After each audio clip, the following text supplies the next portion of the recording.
आज मैं आपको कोई साधारण कहानी नहीं सुनाने वाला हूं।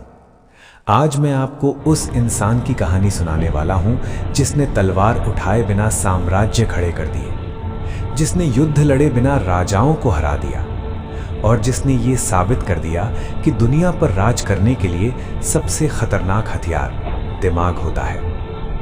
आज मैं आपको एक ऐसे व्यक्ति की कहानी सुनाने वाला हूं जिसका नाम आज भी राजनीति के गलियारों में डर की तरह लिया जाता है, जिसके विचार आज भी IAS, IPS और प्रधानमंत्री तक पढ़ते हैं। आज मैं आपको आचार्य चाणक्य की आत्मकथा सुनाने वाला हूं, लेकिन किताबों वाली नहीं, बल्कि ऐसी जैसे वो स्वयं आपके सामने बैठकर अपनी जिंदगी का सच बता रहे हों। तो वीडियो को अंत तक जरूर देखना, क्योंकि ये कहानी आपकी सोच बदल सकती है। मुख्य कहानी, चाणक्य की आत्मकथा। मैं चाणक्य हूं। कुछ लोग मुझे कौटिल्य कहते हैं, कुछ विष्णुगुप्त के नाम से जानते हैं, पर नाम से अधिक जरूरी है वो विचार जो मेरे भीतर जन्मा था। मैं सुंदर नहीं था, मेरे कपड़े साधारण थे, मेरे दांत टेढ़े थे, पर मेरी एक कमी कभी नहीं थी, सोचने की शक्ति। मैं बचपन से ही समझ गया था कि दुनिया में दो तरह के लोग होते हैं, एक जो सत्ता में बैठते हैं और दूसरे जो सत्ता को चलाते हैं। मैं दूसरे वर्ग का था। मैं तक्षशिला में पला बढ़ा, वो स्थान जहां ज्ञान ही सबसे बड़ा धन था। वहां मैंने शास्त्र पढ़े, राजनीति समझी, मानव स्वभाव को जाना। मैंने जाना कि इंसान को जीतने के लिए तलवार नहीं, उसकी कमजोरी पहचाननी पड़ती है। यही कारण था कि जब मैं पाटलिपुत्र के दरबार में पहुंचा तो मेरा उद्देश्य राजा बनना नहीं था।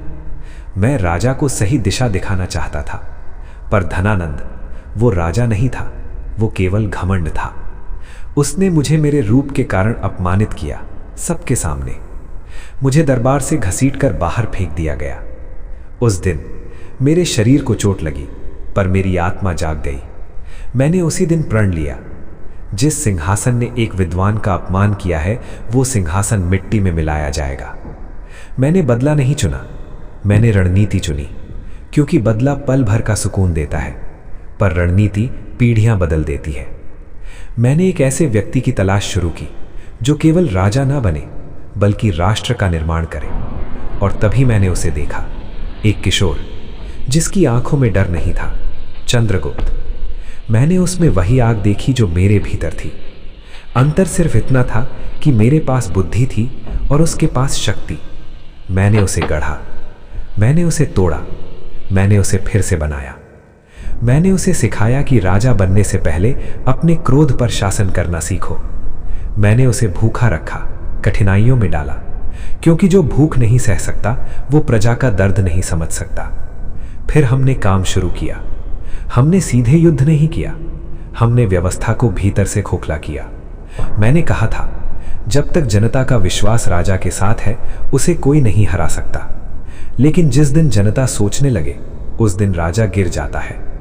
धनानंद गिरा, नंद वंश समाप्त हुआ और भारत को पहली संगठित साम्राज्य व्यवस्था मिली, मौर्य साम्राज्य। चंद्रगुप्त राजा बना, लेकिन मैं पर्दे के पीछे रहा, क्योंकि जो वास्तव में शक्तिशाली होता है उसे दिखने की जरूरत नहीं होती। मैंने अर्थशास्त्र लिखा। यह किताब नहीं थी, यह सत्ता चलाने का विज्ञान था। मैंने उसमें लिखा, राजा वही सफल है जो अपनी प्रजा को अपने परिवार की तरह देखे। मैंने जीवन के अंत में कुछ नहीं मांगा, न सम्मान, न मूर्ति, न समाधि, क्योंकि मैं जानता था कि मेरे विचार मुझे अमर बना देंगे। आज भी जब कोई कमजोर व्यक्ति सिर्फ बुद्धि के बल पर इतिहास बदल देता है, तो समझ लेना चाणक्य अभी जिंदा है। अगर तुम सोचते हो कि तुम अकेले कुछ नहीं कर सकते, तो याद रखना, मैं एक अपमानित ब्राह्मण था और मैंने एक साम्राज्य खड़ा कर दिया। मैं चाणक्य हूं और विचार कभी मरते नहीं।